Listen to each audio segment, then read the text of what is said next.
abayobozi b'igisirikare cya Repubulika ya Demokarasi ya Kongo FARDC kuva ku mugaba mukuru w'ingabo za Repubulika ya Demokarasi ya Kongo kugeza ku bajenerali bagiye batandukanye ndetse n'abakoloneli by'umwihariko abakorera i Kinshasa, ubwo nabari iruhande rwa Perezida Tshisekedi ndetse n'abandi bagiye bakorana na Joseph Kabila kubera ubugambanyi bashinjwa bwo kuba bafite umugambi wo gukuraho ubutegetsi bwa Tshisekedi Chilombo. Bagiye rero batabwa muri yombi umwe ku wundi, hakabamo n'abashinjwa kubera ubwenegihugu bwabo bugiye butandukanye nka General Masunzu washinjwe kuba yaragiye aha intwaro M23 ndetse n'abandi bashinjwe ibyaha bisa n'ibye, ariko byose icyo bihuriraho ni ubugambanyi bw'igisirikare cya Repubulika ya Demokarasi ya Kongo FARDC ndetse no kuba bafite umugambi wo gukuraho Perezida Tshisekedi Chilombo. umwe nk'uko twakomeje kugenda tubibagezaho yagiye atabwa muri yombi. Abajenerali umubare umaze kuba mwinshi cyane, biragoye kubarura abamaze gutabwa muri yombi. Ubu noneho ugizweho ninde? Ni Gen.Bolingo Matani. Uyu nawe ni umwe mu basirikare bakomeye cyane ba FARDC kubera ukasa ndetse n'ibindi tugiye kugarukaho biri mu byatumye atabwa muri yombi. Twihuse muri ruswa kabaye muri Repubulika ya Demokarasi ya Kongo FARDC, umusirikare mukuru Gen.Bolingo Matani wungirije Gen. Chibangu uyobora akarere ka 21 ka gisirikare gafite icyicaro muri Kasai Orientale. Chibangu ngira ngo muramuzi. Uyu Bolingo Matani yafatiwe i Kinshasa akekwaho ubufatanyacyaha n'ubugambanyi hashingiye ku bwenegihugu bwe ngo bushidikanywaho. Nk'uko igitangazamakuru Mbujimaji Mavile cyatangaje aya makuru kibitangaza ngo ifatwa ry'uyu musirikare ryaje mu rwego rw'iperereza rigikomeje, bivugwa ko rigamije gusukura igisirikare no kumenya abacengezi bacengeye mu nzego z'ingabo z'igihugu. Abayobozi bakeka ko Bolingo Matani akomeje kugira umubano utajyanye n'umwanya we, bityo bikaba byahungabanya umutekano w'igihugu.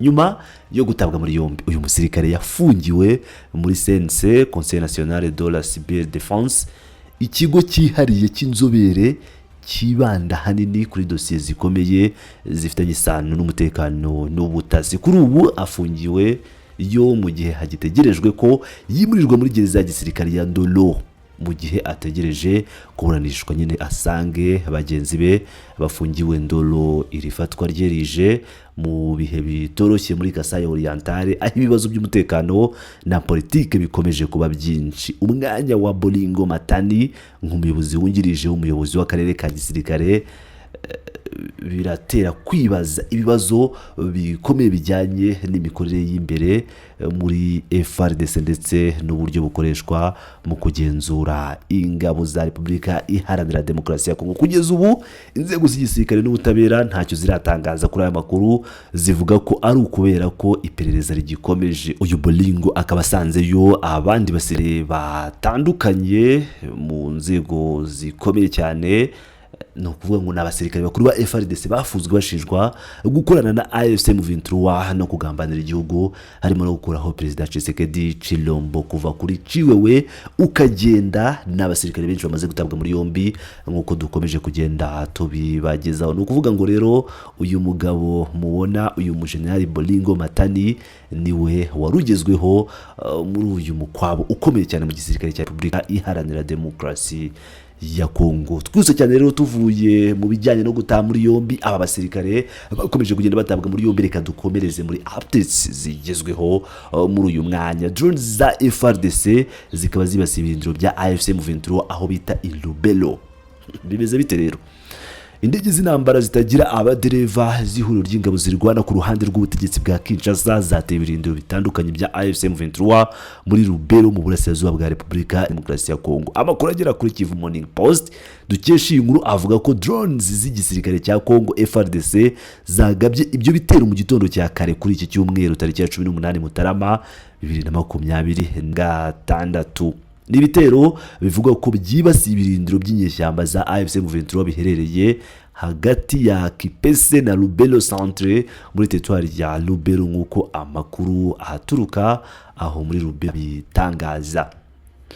nk'uko mubyumva rero Repubulika ya Demokarasi ishaka amahoro habe na gatoya, yakomeje kugenda ikikora ari ukugerageza kuba yashotora AFC M23 kugira ngo imirwano ikomere. Ivyo turaza kugarukaho mu buryo burambuye, mu buryo bwimbitse muri izi nkuru zacu z'uyu munsi, nuko Uvira nyuma yaho AFC M23 abazalendo tayari bamaze kwinjira umujyi bambaye urugamba. Nk'uko ibintu bimeze, ibintu birakomeye cyane.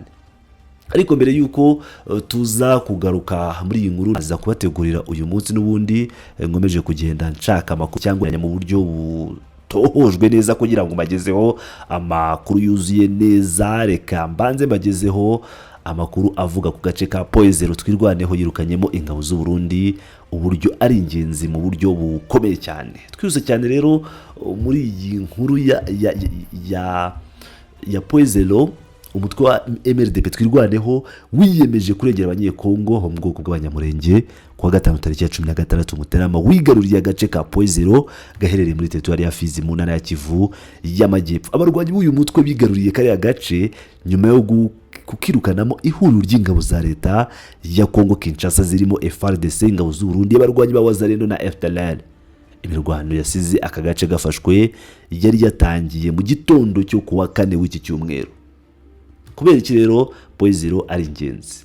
Nicyo kibazo twese ubu twakwibaza kugeza aka kanya. Aka gace gaherereye mu gace k'imisozi miremire yo mu ntara ya Kivu y'Amajyepfo, gasanzwe ari amasangano y'uduce twa Minembwe ndetse n'uduce twa Mikenge, Kipupu, Miki na Mwenga. Mu bijyanye n'urugamba rwa gisirikare, Poezero inasanzwe izwi nka kilometero kare, kilometero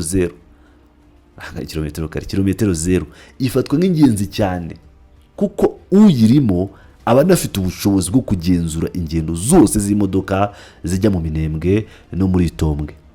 Abazi bya gisirikare kandi bemeza ko ugenzura Poezero ashobora kugera byoroshye ku midugudu yo mu misozi iringaniye yo mu burasirazuba bwa Minembwe, by'umwihariko mu duce turimo kwa Mulima, Lusuku, Kanguli na Nakiyele, dutuwa hanini n'abanyekongo bo mu bwoko bw'ababembe. Indi mpamvu ikomeye nuko Poezero ari urufunguzo rw'inzira yerekeza mu mujyi wa Baraka. Ikindi, kariya gace akaba ari nako kariho iminara ya sosiyete y'itumanaho ya Vodacom, ariyo yonyine itanga umuyoboro ku misozi miremire kuva mu Bijombo kugera mu Rugezi no kuva mu Mikenke kugera Tubibutse ko Poezero ariho hantu hanyuma ho mu misozi ikikije Minembwe hari hakiri mu maboko y'ihuriro ry'ingabo za leta yari haranira demokarasi ya Kongo cyangwa leta ya Kinshasa. Nyuma yo kuyifata rero, bivuze ko imisozi yose ikikije Minembwe ubu iri mu maboko ya AFC M23, ikaba isanzwe ifatanya urugamba na twirwaneho. Iyi M23 irimo n'uwa Baluta uherereye mu kilometero kimwe uvuye kuri Poezero, wafashwe ku wa 4 w'iki cyumweru. Ngira ngo rero uvira neza ibijyanye na Poezero, amakuru twabagejejeho. Ubwo AFC M23 twirwaneho, ubwo ni ihuriro ryose, ariko muri ni twirwaneho iraho ngaho yakuyemo umwanzi, yakuyemo haduyi, nk'uko twabagejejeho amakuru yose uko yakabaye. Akaba ari nayo mpamvu rero tugarutse kugira ngo tubabwire ese iyi Poezero isobanuye iki muri urugamba. Why Poezero? Kubera iki Poezero? Ndabashimiye cyane. Ni Pilot News TV, muri Backgr.